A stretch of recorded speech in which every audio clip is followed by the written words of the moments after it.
Sebelumnya kami akan memperkenalkan diri kami dari tim riset optoelektronika dengan saya Rasul Fatal Farabi dengan NIM akhir 04. Dan saya Adaka dengan NIM akhir 35. Saya Janus Andrea dengan NIM akhir 29. Saya Satna Sintian MC NIM akhir 1028. Saya Nur Aziza dengan NIM akhir 1034. Saya Ibril Aulia dengan NIM akhir 75.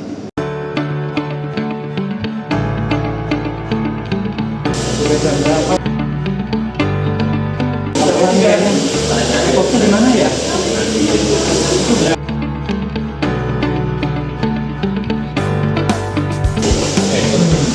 Apa cara ini ya?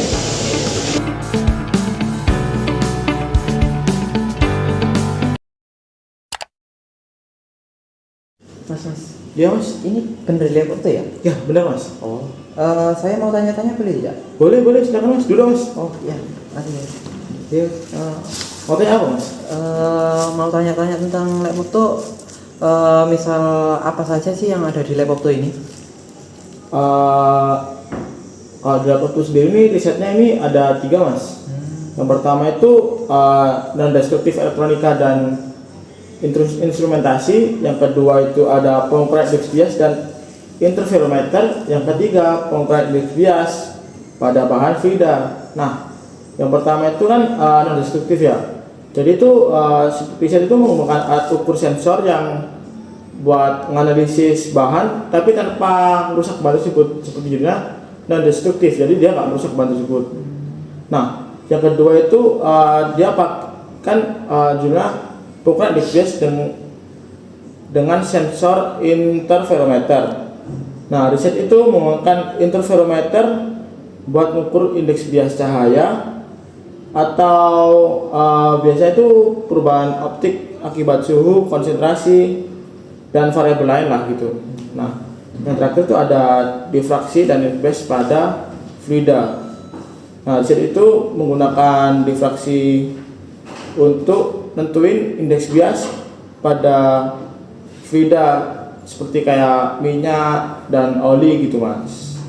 Berarti limbah-limbah yang mungkin ada di sini berarti seperti contohnya minyak dan limbah-limbah cairnya lainnya gitu ya, yang nggak dipakai gitu ya? Ya benar sekali mas. Contohnya yang paling gampang itu kayak limbah minyak sama oli dari hasil percobaan tadi, seperti itu. Oh, terima kasih mas. Ya mas.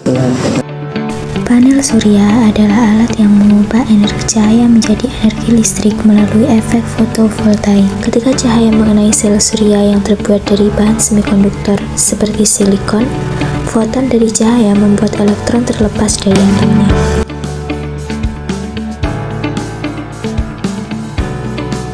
Intensity measurement atau IM adalah proses untuk mengukur seberapa besar intensitas cahaya yang dihasilkan oleh sumber laser pada titik atau posisi tertentu.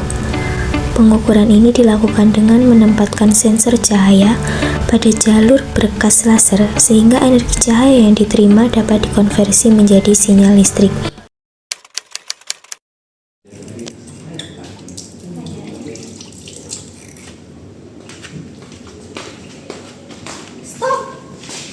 Jangan nyolokin kabel dalam keadaan tangannya basah ya. Apa namanya? Karena ketika kita mencolokkan kabel ke sumber listrik dalam keadaan tangannya basah dapat menyebabkan korsleting yang bisa menyebabkan kebakaran, sengatan listrik, serta bisa menyebabkan kematian. Oh gitu, terima kasih ya. Ya sama-sama. Ini gimana ya caranya? Apa gini ya? Gak boleh sembarangan ya. Jadi ketika kita mau menyambungkan alat praktikum dengan stafol itu kita harus menyesuaikan karakteristiknya. Di sini sudah tertulis kan kalau ini 220, maka pada stafol kita juga harus mencolokkan di 220 agar tidak terjadi ledakan ataupun korsleting sehingga menyebabkan alatnya rusak. Gitu. Terima kasih ya. Sama. Guys, sedikit. Kita bisa pakai belum gembira, Gil. Hai teman-teman, kalau di live jangan bercanda ya. Nah, emangnya kenapa?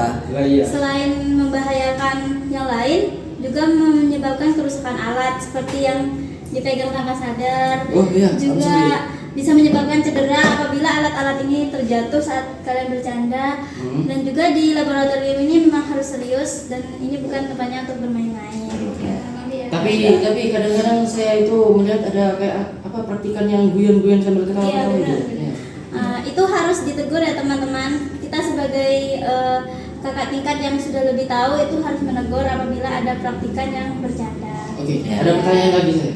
Nah, Ya. kadang-kadang itu ada struknya juga yang bikin ketawa. Ya, gimana itu? Mungkin bisa kita diri sendiri aja yang mengatasi, kayak kan di laboratorium nggak boleh bercanda. Jadi kalau diajak bercanda ya kita membatasi diri sendiri sewajarnya saja. Baik.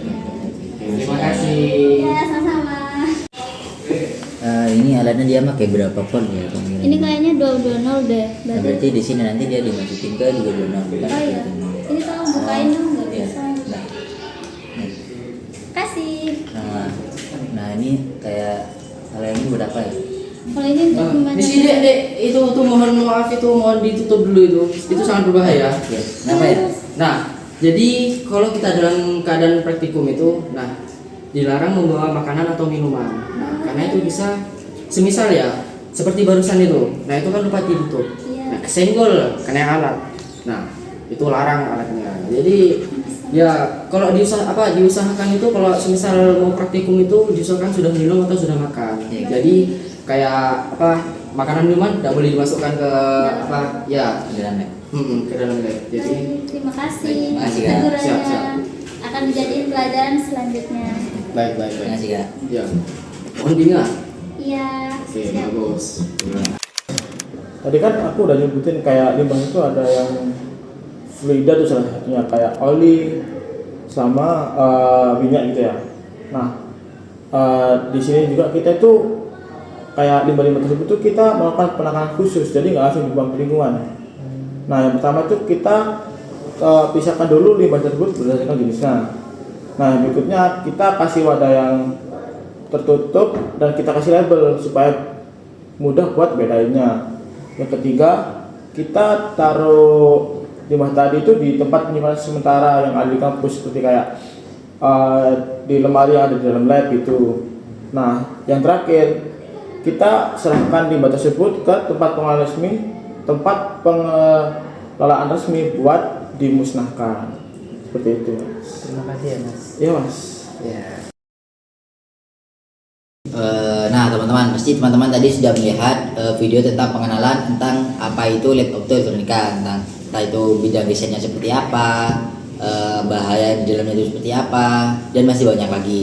Nah di sini aku bakal ngejelasin tentang kritik dan saran dari kelompok kami. Nah kritik yang pertama yaitu yang pertama di lab optoelektronika ini dia terdapat label bahaya seperti tersengat listrik, bisa kebakaran. Nah untuk yang kedua di dalam ruangan tidak tersedia APAR. Nah dan yang ketiga tidak tersedia SOP dari lab optoelektronika. Video yang kami buat bila ada salah kata dan kekurangan mohon dimaafkan, bila mana ada kesalahan ya memang ada kesalahan dalam video. Terima kasih. Wassalamualaikum warahmatullahi wabarakatuh.